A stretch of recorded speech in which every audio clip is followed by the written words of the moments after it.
Muy buenas noches. Mi nombre es Daniel Hidalgo, soy estudiante de la Universidad Estatal Amazónica, primer semestre. Hoy vengo a hablarles un poco acerca de la destilación.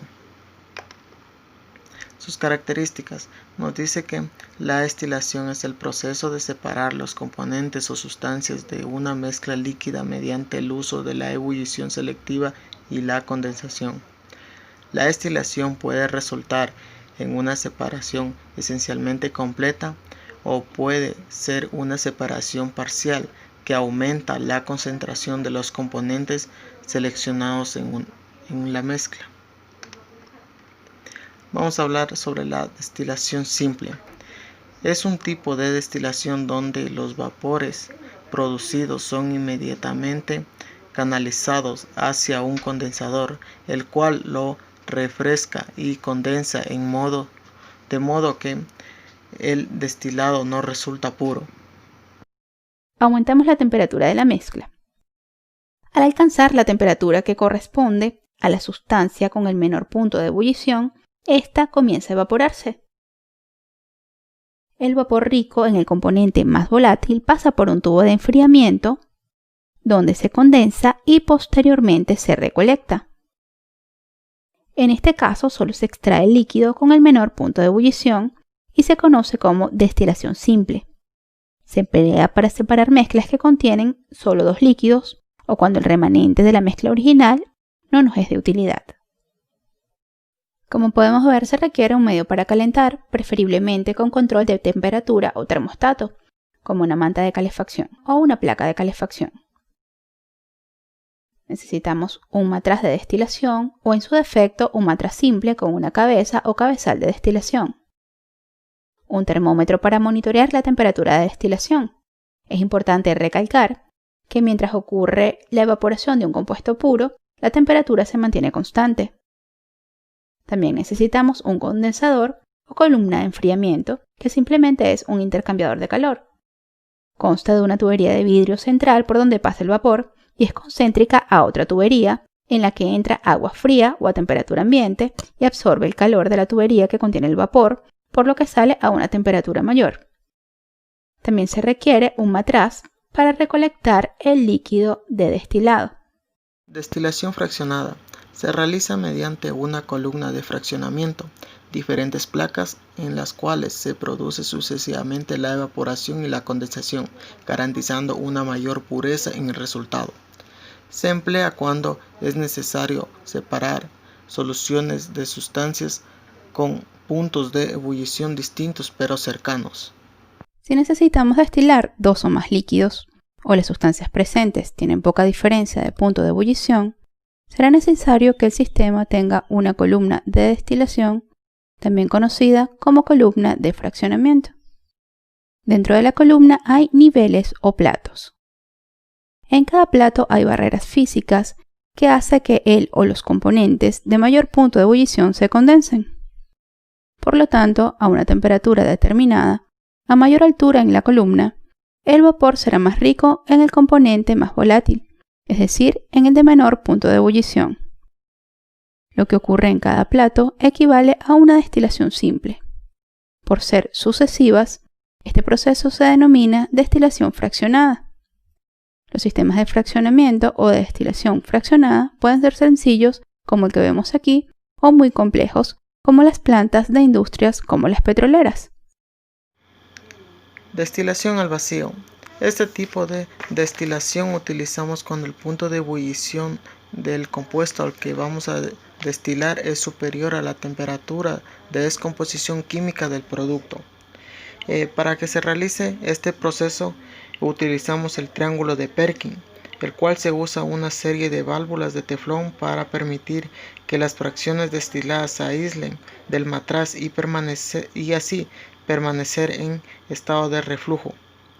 Pero primero se aísla al vacío por medio de válvulas de teflón y luego se reemplaza con gases inertes como puede ser el nitrógeno o el argón, y así ya no hay fuga de estos gases y se puede completar su destilación al vacío. Destilación por arrastre de vapor. Los componentes volátiles y no volátiles de una mezcla se separan mediante la inyección directa de vapor de agua.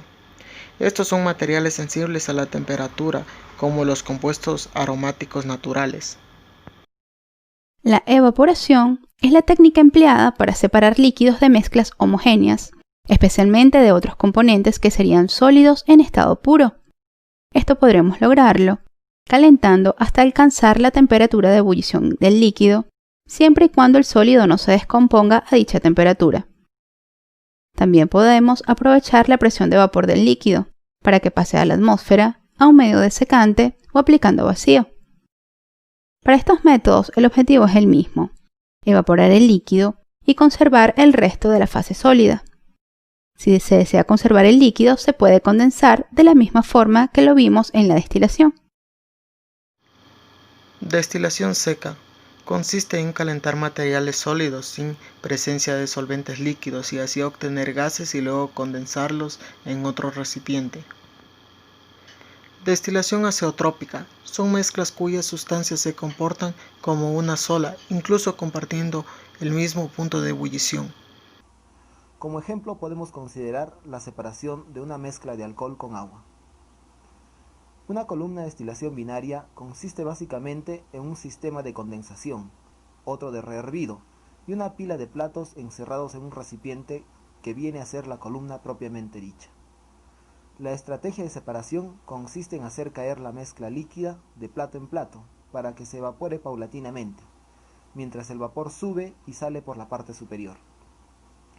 Dado que la evaporación depende del área de contacto entre el vapor y el líquido, justamente con cada plato se busca maximizar esta área de contacto. Básicamente el funcionamiento es el siguiente: la mezcla se vierte a media columna y ésta llena y rebalsa los platos hasta que alcanza el fondo, en donde se evalúa si su concentración es lo suficientemente baja. De no ser así, pasa al rehervidor para ser vaporizada forzosamente. El vapor es devuelto a la columna y comienza a ascender, provocando más evaporación a su paso, hasta que sale de la columna, es condensado y se evalúa si su concentración es lo suficientemente alta. Caso contrario, es reinyectada a la columna en forma líquida con el nombre de reflujo, para volver a caer por ella, repitiéndose nuevamente el ciclo. Cuando finalmente el vapor condensado alcanza la concentración deseada, es retirado del ciclo como destilado, y cuando el líquido de la base tiene la concentración lo suficientemente baja, es retirado como sedimento. Incorporamos a nuestro sistema un tambor de reflujo donde almacenaremos temporalmente el vapor condensado a la espera de salir como destilado o de ser refluido, y una bomba para evacuar su contenido. Ahora estudiaremos el sistema de control que permite todo lo anteriormente descrito. Dos controladores de concentración serán quienes decidan si se ha alcanzado la pureza del destilado y del sedimento, y de acuerdo a ello gobernarán caudales a través de electroválvulas. En la parte superior, el controlador de concentración AC01 compara el valor de la concentración del vapor condensado con el valor establecido por el usuario como set point, y de acuerdo a esto puede o bien determinar que salga del ciclo, gobernando el caudal de destilado D, o bien determinar que refluya a la columna, gobernando el caudal de reflujo R. Para nuestro sistema se elige gobernar el reflujo. Por tanto, el caudal de destilado se utiliza para mantener el balance de masas en el tambor de reflujo, mediante un control de nivel ordinario. Es decir, para evitar que el tambor de reflujo se llene del todo o se quede vacío. En la parte inferior, el controlador AC02 hace lo propio con la concentración de líquido en la base y otro valor de set point. Decide o bien si éste sale del ciclo como sedimento o bien si es rehervido. Para nuestro caso se elige gobernar el caudal que es rehervido, o sea, el caudal de vapor V, y lo representamos teóricamente mediante una electroválvula. Teóricamente, pues en la práctica, en un sistema industrial, esto no resulta aplicable por razones económicas, sino que se controla cuánto calor se transfiere al líquido mediante el rehervido, manipulando la cantidad de combustible que lo produce, y de esta manera se gobierna indirectamente el caudal de vapor que se genera utilizando solo el combustible necesario para ello. Sin embargo, nuestro proceso de destilación es indiferente a todo esto, y podemos representarlo de forma equivalente por una electroválvula en el caudal de vapor que se genera en el rehervidor. Entonces, el caudal de sedimentos B se utiliza para mantener el balance de masas en la base de la columna. Cabe resaltar que el usuario coloca un valor de set point en cada uno de los dos controladores de concentración, definiendo de esta manera cuán puros desea el destilado y el de sedimento. Adicionalmente, coloca también los valores de set point de los controladores de nivel, pero estos son solo parámetros en el proceso de destilación en sí. Lógicamente, se puede utilizar controladores de caudal en cada uno de los caudales controlados, pero esto es solo para hacer más precisa su manipulación, por lo que continuaremos nuestro análisis sin ellos. El caudal de vapor puede considerarse constante a través de toda la columna, pues consideraremos el proceso de evaporación en cada plato un rebose equimolar, lo que significa que cada molécula gaseosa al condensarse entrega igual cantidad de energía que la que absorbe una molécula líquida al evaporarse.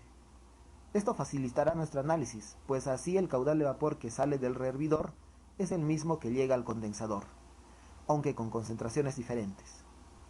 Ahora enumeraremos algunas aproximaciones que se tienen en cuenta para nuestro estudio. Primeramente, el del rebose equimolar, que acabamos de mencionar. El hecho de que cada molécula que se condensa evapora otra molécula permite establecer tres características importantes. 1. Que no hay pérdida ni ganancia de masa efectiva en cada plato por evaporación o condensación. 2. Que no hay transferencia de calor efectiva en cada plato, lo que permite dejar de hacer un balance de energía en nuestro análisis. Y 3. Lo que ya dijimos, el flujo de vapor es constante en toda la columna. Además, tenemos otras aproximaciones, que el vapor fluye sin estancarse a través de toda la columna, que en todo lugar que se junten vapor con líquido, estos están en equilibrio de fases, que el condensador condensa la totalidad del vapor que pasa a través de él, y que el líquido contenido en el conjunto base-rehervidor está perfectamente mezclado. Es importante decir que estas aproximaciones son muy aplicables en los sistemas industriales donde se utilizan columnas de destilación de gran tamaño, por lo que nuestro modelo es válido para dichos procesos. Donde podría generar inexactitudes apreciables es en pequeños sistemas experimentales. Realicemos ahora el estudio de lo que sucede en un plato cualquiera de la columna. El plato N de la columna recibe un rebalse Ln+1 del plato superior y desborda de sí mismo un caudal Ln hacia el plato inferior. También recibe un caudal de vapor V ascendente del plato inferior, que es exactamente el mismo que deja fluir al superior, pero con una concentración Yn diferente a la que recibió, que vendría a ser Yn-1, debido a la evaporación-condensación que tuvo lugar en él. Obviamente, el número de moléculas líquidas del componente más volátil se evaporará en mayor número, y se condensará mayor número de moléculas del componente menos volátil del vapor.